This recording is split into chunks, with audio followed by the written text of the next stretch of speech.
Bugun biz O'zbekistonda eng katta akvaparkda belki maç olamiz. Lekin men bugun bitta o'zim bo'lmayman. Men bilan Omonxon izlaydi.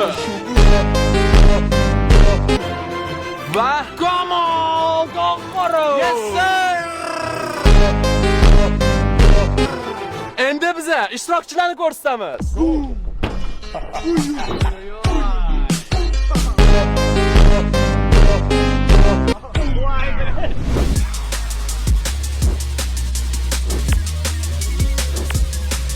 Ha?